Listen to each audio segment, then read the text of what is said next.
most famous physical therapist on the internet. Hi, folks. I'm Bob Schrupp, physical therapist. Brad Heineck, physical Together we are therapist. the most famous physical therapists on the internet. In our opinion, of course, Why don't Bob. you ever say anything, Sam? By the way, today we're going to talk about how to treat shin splints with self-massage, 3 techniques. This is something actually that's near and dear to me, Brad, unfortunately, because over the last 3 weeks, I've had a bad last 3 weeks. I've had a bad cold, I had a shoulder issue, and I had shin splints. So I'm like... Nothing else you want to talk about? No, yeah, I got psychological issues too. But by the way, if you're new to our channel, please take a second to subscribe to us. We provide videos how to stay healthy, fit, pain-free, and we upload every day. Also, join us on our social media platforms, especially Instagram, Official Bob and Brad, and Bob and Brad on Facebook, because we're going to be giving away lots of stuff. Lots of good stuff. Good stuff. Yeah, the good stuff. We're going to have 1 million subscribers within a week right. or 2. I forgot to mention that. That's why we're going to do it, because we're going to hit 1 million subscribers. All right, shin splints is kind of a garbage can term. It's basically what happens is when you overload the leg muscles or the tendons or the shin bone, or the muscles of the shin bone. Sure. You start ending up with pain in the area. A lot of runners get it, of course.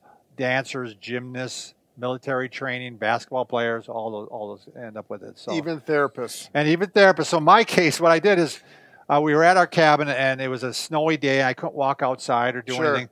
So we have one of those gazelles. You know what those are? You can do it. You know, they slide back and forth, and it's really not much of a workout, to be honest with you. It's less than walking to me. But it's good range of motion for the hips. It's good range of motion for the hip, but I wanted to make it a little harder. Yeah. So I started bounding with, but I was only kind of pushing off with one leg. And I did this for like 45 minutes. Must have been fun to watch. Your wife must have been entertained. Yeah, I was down in the basement, thank God. But anyway, I overloaded these muscles. And over the period of a week afterwards, I kept running and it just kept getting worse and worse. And, I didn't listen to myself. I went stop, of course. Sure. And with a lot of runners that get this, by the way, it's when they are running hills or when they increase their training intensity or distance too drastically at once. Right. You're supposed to do like 10% more every day, but they jump, they'll do double what the amount they normally were doing. Frequent starts and stops will do it too. If you have flat feet, or if your shoes are worn out, this all can lead to shin splints too. Sometimes between sports, you go from one sport to another that's a dramatically different sport.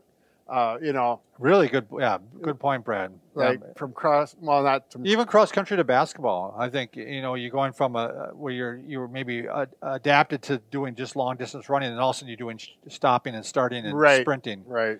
So 3 things are possible that are going on. One, you have micro tears in the muscles. And we're talking about really small muscles, really small tears. You can also get like an inflammation on the outer surface of the bone. The muscles are attached to the bone, and they're pulling on the bone because they're tight, and they start to inflame the outer surface. You get like a periodontitis. Yeah, in other words, it's inflamed and it hurts. Yeah, and eventually, if it keeps going, you can actually get a stress fracture in the tibia. So here's the tibia. The muscle we're talking about oftentimes is the anterior tibia, which is just to the outside of that bone. You can feel it. It's here when you lift up your ankle, your forefoot. You can see that muscle. That's the muscle. Yeah, here I'm going to show it right here, Brad. So that's anterior shin splints, or tibialis anterior, and that's this little X right here. And yes, that with me, Brad, I could pull up on this foot and turn it out. Yep. And that brought on the pain, which, by the way, I don't feel right now, so it's doing better. Sure. I mean, when I started off, that hurt. So now you can also get posterior or tibialis posterior. It can be the muscles on this side, and this is also called, let me get it, medial tibial stress syndrome. Sure. So that's right along the tibia here. And so you can be, the muscles on either side basically can be affected. Right. In my case, yeah, it was the tibialis anterior, but it was also my soleus muscle got involved. Which is a muscle that is deep. It's way back here, yeah. Oh, I can right there. I still can feel it a little bit. Right. So originally the pain was all over the whole area here. Yep. And now it's starting, as it gets better, it gets smaller and smaller. It gets more localized. Yep, localized, centralized. Yep. Now, we did a video on trying to determine whether or not you have a stress fracture. And generally, if you have a stress fracture, it's going to be better in the morning. It's going to feel better. Yep. Mine was worse in the morning. Okay. And two, normally with a stress fracture, you have point tenderness. Like you can go along the tibia here, Yep. and you'll find a specific little spot that hurts. Yeah. And that's where that stress fracture is. Mine hurt all the way along here and in the muscle. So I was pretty confident I didn't have a stress fracture. Sure. I wasn't sure because it hurts like the buggers. Yeah, you had a hard time negotiating. So let's start off with the massages, Brad, here. So you can start by crossing your legs over like this, and you can just take your thumbs, and if you're working on the medial stress, tibial stress syndrome, you can just work into your calf here like this. And you can do petrissage, I believe they called it. Didn't we? Little circles? Wasn't that called petrissage, Brad? I remember that from school, but I didn't worry about what it was called so much in the clinic anymore because I just talk about how to do it so that people can do it to themselves. Sure. Now you can take your palms too and go across the muscles like this. I'm kind of grabbing onto the tibia and I'm pulling across like that. And you get a little, if you're working with just your fingertips, your fingers get tired after, but this gives them a break and you get a little more broad. That's right. Massage. Now this seems really easy to do when you're not having any pain. Now I still have some pain on this side, so now I'm going to grab this way and I'm going to pull across this way.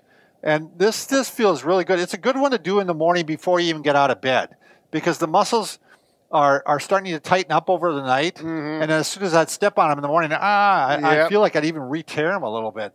So this was a good one for me to do before I even got out of bed. And then, of course, you can go the circles this way, too. I actually did circles like this then. I would work it this way. Right. This is really a good one for circulation to get that blood moving in and out of there, which is key for healing. And muscle pliability. It's a great one if you're prone to this problem to do it prior to even working out. Yep. Get the muscles really loose before you even work out so they're not pulling as much on the bones. Sure. So, all right, the second way you can go about this is you can actually use a foam roller. And I actually have a vibrating foam roller, but Brad's going to use one here. These were just sent to us, by the way, by OPTP. We'll have them in our product section. They kind of nicer one. This is a softer one, but it's less expensive. It's the gray Axis one, AXIS. And that's pretty green and white one, actually. They're the same density. They're about the same softness, if you will. This one costs more because it looks prettier. Yeah. But they're equally, as far as function, they're both going to work the same. So.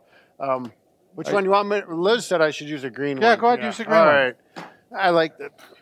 So what we're going to do, so that is, if you get one of these, usually the black ones are really hard. That'll probably be too aggressive, especially near your shin bone. But I'm going to you'll find that tender spot. Now I'm using my hands and my left leg back here to adjust the intensity or the you pressure. can take the stress off that area because it is a sensitive area. And I'll tell you, when you have it you're not able to take full stress on there. Now, I don't have it. This feels really good, actually, on my muscle. I'm still not bearing really hard through it, but I'm sure if I was Bob doing this, he would be, putting less pressure, being less aggressive. Now, if you want to get over to that other side, then, that's a little bit, you can work it like this. And there, right on the tibia, the bone itself, and then I'm going to roll and point my toe up there to get into that muscle belly. And then you can go all the way over to get this side too, Brad. And that's the one that hurt on me is on the outer surface, actually. There you go. Whoa. That's how I was doing it.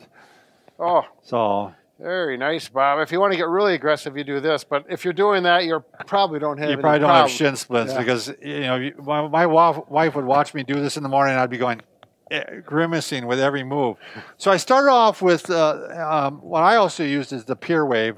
I have one, so why not use it? Right. It's got a very soft, air-filled head. Yep. I started off with that, and that's all I could tolerate at first. I actually just put it up on a foam roller, and I'd lay down on the floor, and I just started going up and down like this. I even went on the bone too, Brad. Yeah. It just seemed to help by doing that. Well, you can do that with that air foam roller, or foam roller, with that airhead.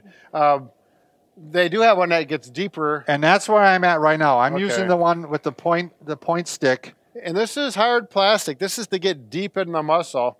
And yeah, with this one, I'm now pushing down deep into it, and I go right along the fibula, and I even go into the fibula a little bit, even if you're not Brad. Oh, really? Yeah, I do. It just feels right. Yep. And then I'm hitting the soleus right there. Ooh, still hurts. Ooh, wow. Yeah. So, yeah, I mean, this is one of those things. You got to work with your body. And once you start doing these things, you get to learn where the injured spot is. And as it improves, it all starts to make sense. And now, I think the hardest part about shin splints, Brad, is especially they happen to a lot of runners. And runners are dedicated, and they want to keep running. Right. And that's the hard thing is you have to stop. Take a little break. You have to. You just, what I've been doing is biking. I've been using the Cyclops. Yep, stationary bike. Stationary bike. Got my bike set up, and there's not nearly the amount of stress on there. It was good cross training, but if you're in cross country or track, I mean, I know you feel like you can't take 3 weeks off. Right. But you have to because it'll just keep getting worse. I mean, there's just it won't let you. Yeah, and then it gets so bad you can hardly walk, and then you're forced to take time off. Yeah, my son got a bad set of shin splints senior year in college, and he just ended up saying, I'm not going to run. Right. I mean, it was just, by the time he'd get back in shape again, it would just be too late. End of the season. Yeah, end of the season. So it's a real unfortunate thing because shin splints are a bummer when you get them. Yep. I think you could do a lot of this massaging prior even, if you're prone to them, before working out, and you can hold shin splints off from coming on. Sure. Again, it's that muscle pliability that Tom Brady talks about so much. The New England Patriots said, we're going to watch this. That's right. He's going to be in the big Super Bowl. The big show. Yeah. Yep. So anyway, hopefully this helps. And we always we like to hear your comments below. Let us know what you think.